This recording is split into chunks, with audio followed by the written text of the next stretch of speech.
Fáilte roimh arás. Welcome back. Follow me, Miss Gaeilge. Let's learn Irish. Section 14. Súil siar Eorpach a hain. Looking back on topic 1 with a focus on éisteacht, listening. Súil siar Eorpach a hain. Looking back on topic 1.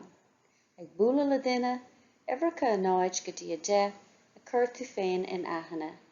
Meeting people, numbers 0 to 10, introducing yourself with a focus on listening. For this next activity, you'll need your buíoch, your handout, Iver a Cahardeg, Súil siar Eorpach a hain, match looking back on topic 1, matching. Súil siar Eorpach a hain, match Lé na bannachtaí, freagraí agus ceiste na Gaeilge chlé amach ó sord, an sin matseáil iad leis an leagan béarla chuí dheis. Read the greetings, answers and questions in Irish on the left out loud, and then match them with the English version on the right.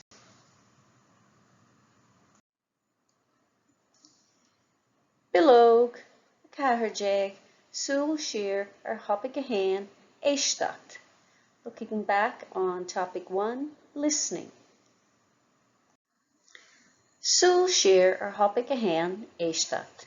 Looking back on topic 1, listening. Lé na habartí amach os ord. Read the sentences out loud.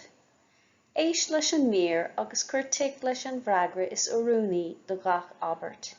Listen to the sound clip and put a tick beside the answer that is most appropriate for each question. Súil siar Eorpach a hain. Díreacht. Go dté mar atá tú? Cad is enam dit? An bhfuil tú go maith? Cad é duibhir telefón? Seo Aoife. Slán leat. Slán agad.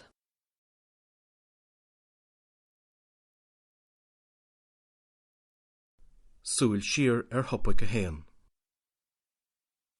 Díreacht. Go dté mar atá tú?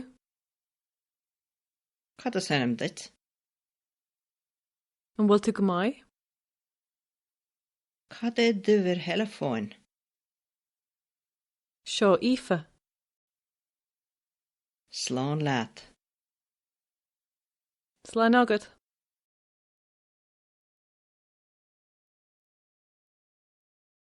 Súil siar Eorpach a hain. Díreacht. Go dté mar atá tú? Cad is enam dit? An bhfuil tú go maith? Cad é duibhir telefón? Seo Aoife. Slán leat. Slán agad. On script. Corrections. Iver hain, díreacht. Iver dó, cad dté mar atá tú. Iver trí, cad is enam dit. Iver a cahar, an bhfuil tú go maith. Iver cuaig, cad é duibhir telefón. Iver sé, seo Aoife. Iver seacht, slán leat. Iver hocht, slán agat. Anois, lé tríad I dtéanaar. And now read through them by yourself. Freagraí, answers. So díreacht matches up with G, hi. Buíochas le dia matches up with E, thank God. Jas Bualadh, I, nice to meet you. Cén chuaigh bhfuil tú? A, how are you? Number 5, Fionn is anam dom. J, my name is Fionn. Iver sé, number 6, go maith, matches up with D, good. Iver a shocked, number 7, conas a thought to, matches up with H, how are you? Iver a hocht, number 8, gurav mahagat, matches up with B, thank you. Iver a lee, sha'i shifra, matches up with F, this is shifra. Iver a de, slán lat, matches up with C, bye. Súil siar Thopaic 1 ag Bualadh duine ifreacha a náid go déide agus a cuirtú féin in ahra.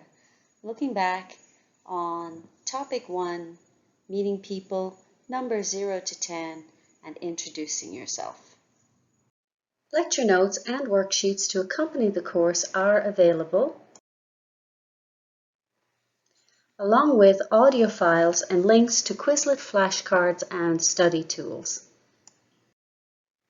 Original files are available to download at Theastas Eorpach na Gaeilge's website, or edited versions can be found at simplyjacintha.com, links in the description box below. Míle buíochas de Theastas Eorpach na Gaeilge as cead a thabhairt úsáid a bhaint as na háiseanna closamhairc atá le fáil a suíomh. Many thanks to Theastas Eorpach na Gaeilge for their permission to use the learning resources that are available on their website. Tá súlagam gur bhaint sibh tanavas. I hope you enjoyed this lesson. Like and subscribe if you got some value out of it.